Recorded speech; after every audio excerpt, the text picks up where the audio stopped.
조갑제 TV 시청자 여러분 안녕하십니까. 2024년 12월 7일 밤 10시입니다. 9시 20분에 끝난 국회의 윤석열 대통령 탄핵안 가부 투표에서 정족수 미달로 표결 불성립이 됨으로써 탄핵안은 자동 폐기되었습니다. 표결 불성립은 우리나라 국회 역사상 매우 드문 일입니다. 왜냐하면 108석을 가진 국민의힘이 투표 참여를 거부함으로써 108명 중에 3명, 안철수, 김예지, 김상욱 세 의원만 투표에 참여하고 105명이 거부를 해가지고 표결 정족수에 미달이 되었습니다. 표결 정족수는 예적 300명 중에 3분의 2인 200명입니다. 그러니까 200명 이상이 투표를 해야 되는데 195명만 투표를 해가지고 5표가 모자라가지고 개표를 하지 않고 표결 정족수 미달로 자동 폐기가 되었습니다.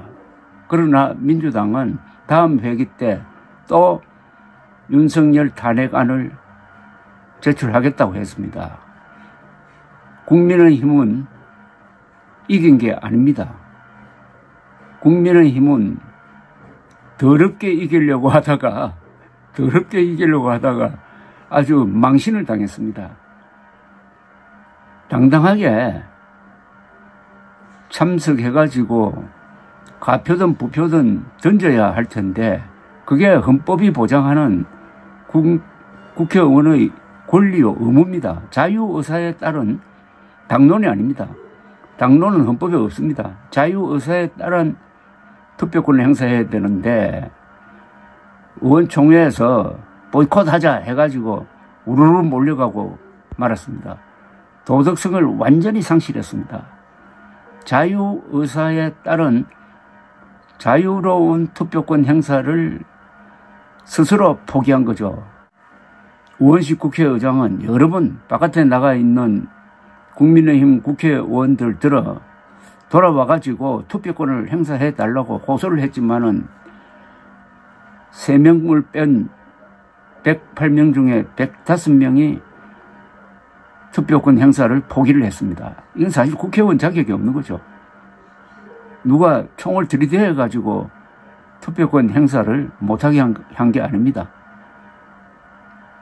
그런데 앞뒤가 맞지 않는 게 김건희 여사 특검 법안 표결에는 또 다 참여를 했습니다. 그래서 198대 198표가 나왔어요. 가. 찬성이 198.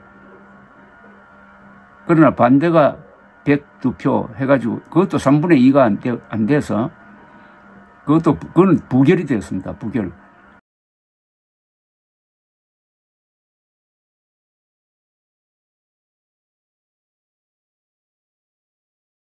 그때는 투표장에 나왔다가 탄핵안 투표가 시작되니까 우르르 나가버렸습니다.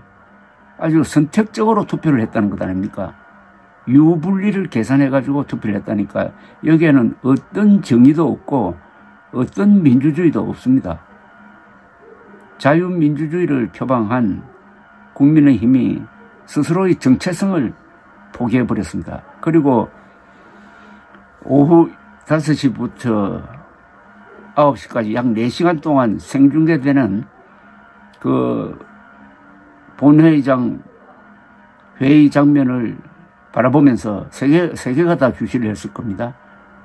많은 국민들이 국민의힘의 비겁한 행태에 대해서 아마 절망을 했을 것이라고 생각합니다.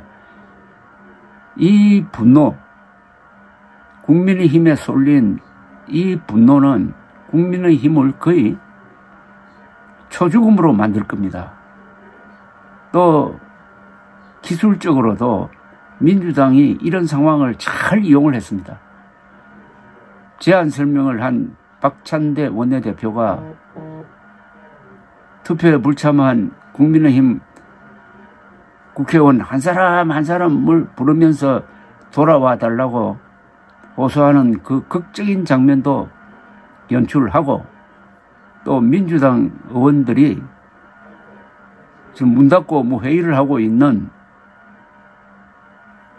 국민의힘 의원들을 찾아가서 설득하는 그런 장면도 보여주고 해가지고, 국민의힘은 어제 수보 있고 민주당 의원들은 당당하게 찾아가서 설득하러 다니고 하는 이런 모습을 보여주고 말았습니다.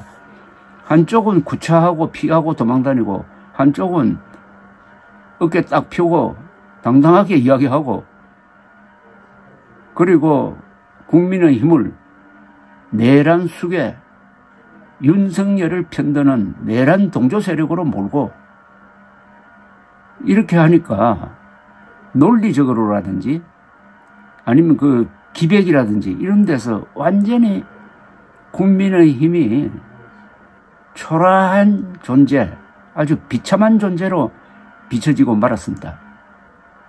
선전전에서 민주당이 이기고 국민의힘은 참패했습니다.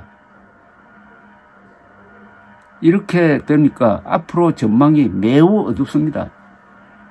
오늘 또 여의도에는 아주 기록적인 경찰 추산으로 10만 명이 넘는다 하면 그건 대단한 숫자입니다. 인파가 몰렸는데, 아마 점점 특히 오늘의 이 상황이 자극을 줘가지고 점점 더 확산될 것으로 보입니다. 국민의힘과 윤석열은 설 자리가 점점점 좁아지고 있습니다. 측근, 장관들, 그리고 군, 경찰, 이런 데서 윤석열 대통령에 대한 복종, 충성이 사라지고 있습니다. 총붕괴 중입니다. 정권이 총붕괴하고 있습니다. 그런데도 윤석열, 한동훈 두 사람은 결단을 내리지 못하고 상황에 끌려가고 있습니다. 상황에 올라타야 되는데 올라타지도 못하고 상황에 끌려가다가 결국 상황에 짓밟혀 버릴 가능성이 있습니다. 시간 문제지 윤석열의 하야 또는 탄핵은 그건 피할 수 없습니다. 그렇게 된 다음에 문제는 대선이 언제 치러지느냐. 조기 대선은 그거는 이제 여야가 합의된 겁니다. 윤석열 대통령도 오늘 임기 문제에 대해서 당에 맡기겠다고 했습니다. 한동훈 대표는 조기 대선을 해야 된다고 했습니다. 그런데 민주당은 즉석 대선을 요구하고 있습니다. 즉각 물러나라. 즉석 대선이면은 대통령 물러난 다음에 60일 안에 해야 됩니다. 그게 가장 빠른 대선이죠. 탄핵안이 통과돼서 헌법재판소로 가면은 보통 한 서너 달 걸리니까요. 거기다가 60일을 더하면 한 5개월 후, 그러면 4월, 5월, 뭐 이렇게 되는 건데, 아마도 내년 봄 아니면 여름에 조기 대선이 치러질 가능성이 매우 높습니다. 국민의힘은 오늘 아주 치명적인, 빠져나올 수 없는 어떤 참 모순된 모습을 보여주었습니다. 한동훈, 국민의힘, 윤석열이 헤어지지 못하고 한 덩어리가 되었습니다. 한 덩어리. 윤석열이라는 썩은 새끼줄을 잡고 한동훈과 국민의힘은 인수봉을 오르려고 합니다. 썩은 새끼줄입니다. 언제 떨어질지 몰라요. 그리고 내란 수괴 혐의의 지금 조사를 앞두고 있습니다. 내란 수괴. 국민의힘은 내란당이 되는 것 아닙니까? 그러면은 국민의힘이 살려면은 가장 먼저 윤석열과 헤어졌어야 되는데 그 타이밍을 놓치니까 윤석열 비호 세력으로 전락하고 말았습니다. 어떻게 이렇게 해가지고 표를 달라고 하겠습니까?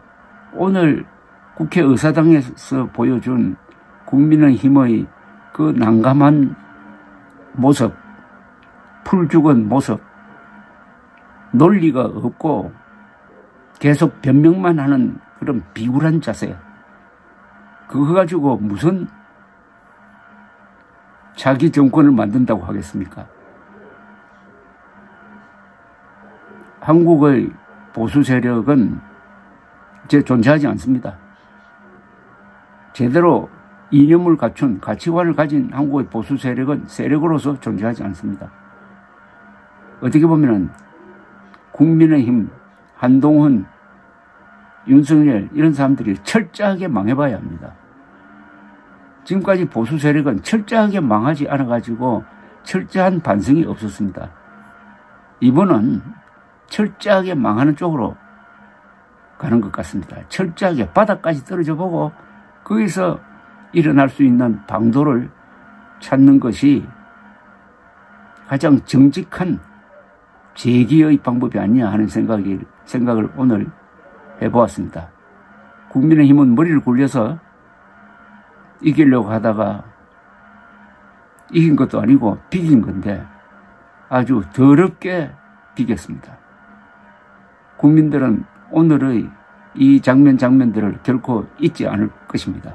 감사합니다.